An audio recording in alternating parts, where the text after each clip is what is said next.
A Guerra Fria, nos anos 50, pode ser dividida em dois momentos. O primeiro até 1955, sem nome específico, e o segundo até o final da década, conhecido como coexistência pacífica. Claro que alguns fatores foram determinantes para essa diferença. Substancialmente interferiram nesse processo. O fim da Guerra da Coreia, já visto na segunda aula, lembra dela? E a morte de Stalin na União Soviética, que é o tema inicial dessa aula que você assiste agora.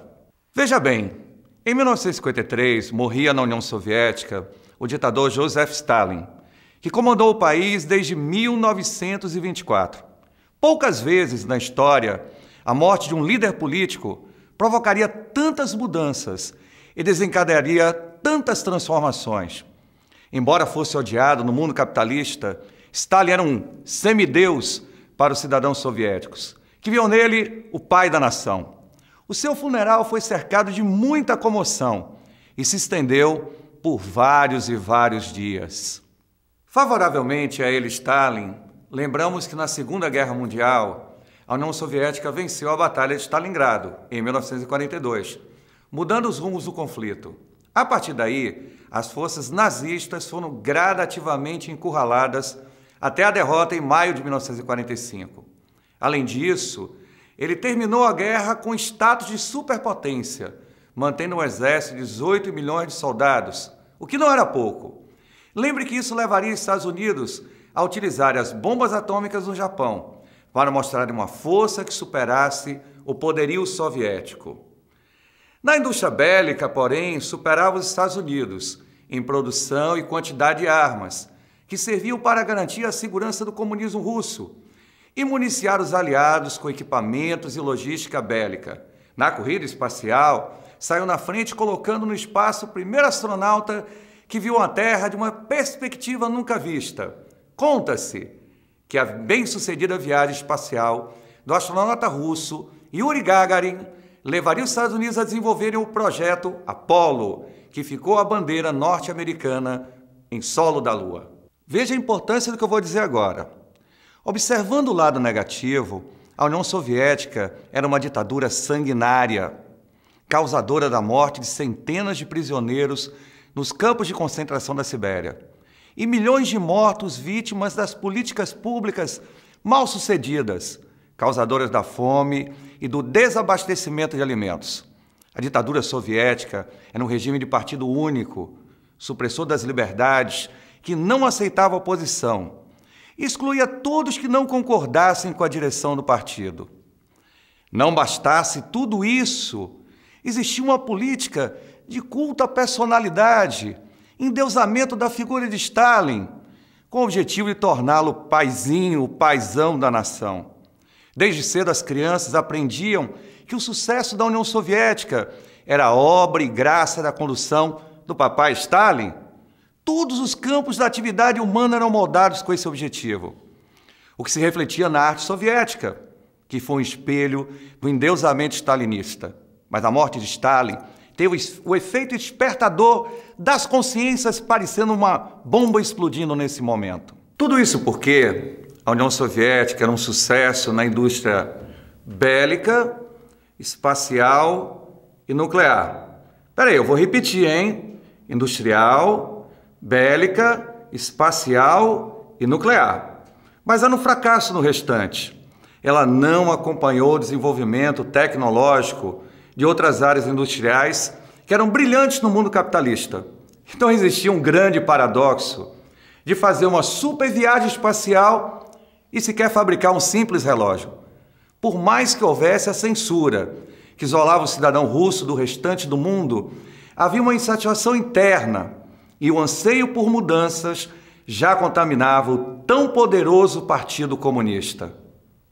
Entre 1953 e 1955, travou-se uma batalha nos bastidores do Partido Comunista, até que suplantou o grupo comandado por Nikita Khrushchev, grave bem esse nome, que foi escolhido para o comando do gigante russo. No discurso de posse, ele surpreendeu a União Soviética e o mundo, denunciando os crimes de Stalin. Era um recado que ele passava que muita coisa mudaria. Começava então um processo de desestalinização, Palavra difícil, hein? Vou repetir ela. Desestalinização. E claro que o cenário da Guerra Fria mudaria bastante enquanto houvesse esse direcionamento.